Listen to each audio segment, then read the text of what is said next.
Gentleman. Ang gentleman o maginoo sa Tagalog ay isang katangian ng mga kalalakihan na binibigyang importansya ang pagrespeto at paggalang sa kapwa, lalo na sa mga kababaihan. Hindi ko masasabi na isa akong gentleman o sobrang matinong lalaki. Sakto lang. Pero dahil isa akong millennial na lumaki sa panahon na tinuturo pa sa school ang pagiging gentleman, nadala ko to sa pagtanda ko kahit konti. Tulad ng pagbubukas ng pinto para sa mga babae. Ginawa ko to nung nasa Jollibee ako. Hinawakan ko ang pinto para sa mga kolehiyala na papasok sa loob. Arigatou gozaimasu. 감사합니다. 谢谢. Ang cute nila mag-thank you sa akin.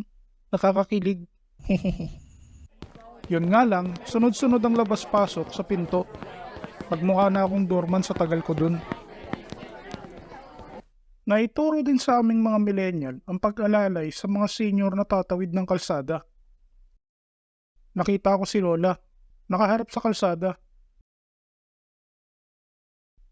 Lumapit ako at tinakbayan si Lola. Inakay ko si Lola tumawid. Kawawa si Lola. Hirap na pala siya magsalita. Hindi ko maintindihan ang mga sinasabi niya habang tumatawid kami. Pagdating sa kabila, nasabi na rin ni Lola yung gusto niya sabihin sa akin. Ba't mo ako inila? Hindi naman ako tatawid. Buset! Sabay walkout si Lola pabalik. Tumatak din sa isip ko yung magalok ng tulong kapag nabibigatan ng babae sa bitbit niya. Habang naglalakad ako sa kalsada, may nakasabay akong nanay na may bitbit na kahon. Napansin kong nabibigatan siya, kaya inalok ko na ako na magbubuhat ng dala niya. Inabot niya sa akin ang kahon. Halos mabitawan ko ang kahon sa sobrang bigat. Sa isip ko, paano mo nabuhat to?